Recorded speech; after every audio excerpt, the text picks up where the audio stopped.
What happens when your best friend becomes a stranger and you're left wondering how it even got to that point? Hey, it's Andrea from Ladies First, and today we're talking about Bridesmaids, the friendship recession, and the invisible breakdowns that are leaving so many women feeling alone, even when surrounded by people. The friendship recession is real. Since 1990, the number of US adults with no close friends has more than quadrupled.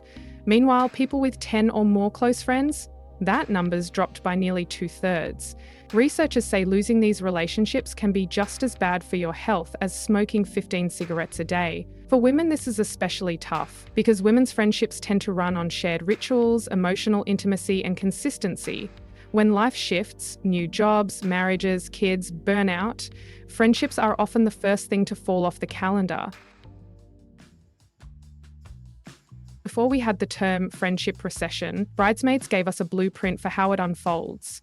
Annie and Lillian aren't enemies. There's no betrayal. They just drift. Lillian is getting married and building a new life. Annie's stuck and terrified of being left behind. But instead of talking about it, they both hold back until the distance turns into resentment. That's what makes the film hit so deeply. Beneath the comedy is a familiar kind of heartbreak. Realizing a friendship you thought was forever might be slipping away, and you don't know how to stop it. Annie doesn't voice her fear. She spirals, she lashes out.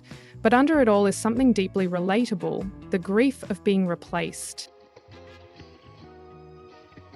According to friendship coach Danielle Bayard-Jackson, strong female friendships tend to rely on three things: support, symmetry, and secrecy. Support means emotional availability. In Bridesmaids, Annie is struggling, but she doesn't know how to ask for help, and Lillian is too caught up with the wedding rituals to see how bad things are. So without that support, their friendship starts to fray. Symmetry is about balance. Annie and Lillian used to feel like equals, but now Lillian's thriving while Annie's barely keeping it together. Throw Helen into the mix, glamorous, wealthy, seemingly perfect, and Annie starts to feel like a third wheel in her own friendship. Secrecy in this context means shared vulnerability, that I tell you things I don't tell anyone else kind of bond. But when Lillian starts confiding in Helen instead, Annie feels like she's been replaced, and the emotional safety they once shared disappears. So what do you do when that bond starts to break down? Most of us were raised to avoid conflict in friendship, to stay chill, let things go. But Bridesmaids shows what happens when we don't speak up. Hurt feelings turn into explosions, misunderstandings pile up, and suddenly you're ruining a chocolate fountain in front of 50 people. But conflict isn't always a red flag. Sometimes it's a signal. It means something matters enough to fight for. So, how do you know if it's time to repair or release a friendship? Start by asking yourself, can I be myself around them? Is this tension a one-time thing or a pattern? Are both of us willing to work on it?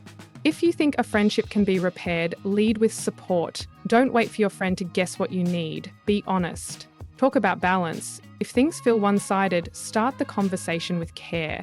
Say something like, I miss how things used to feel. Can we find something that works for us now? And rebuild intimacy. Go deeper. Let conversations move past the surface. Let yourself be known.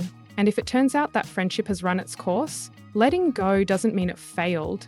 Some people were right for a season, not a lifetime. The important thing is recognizing the difference and choosing what brings you peace. In Bridesmaids, Annie and Lillian don't have a big reconciliation speech. They just choose to show up for each other again. Lillian meets Annie halfway. Annie lets herself be seen, and they begin rebuilding trust, one small gesture at a time. That's what real healing looks like. Messy, earned, but worth it. So here's the question. Is there a friendship you've let drift that still lingers in your heart? And if that person still matters, how would you reach out? And if Bridesmaids made you laugh, cry, and rethink how you show up in your friendships, don't forget to like this video and subscribe to Ladies First.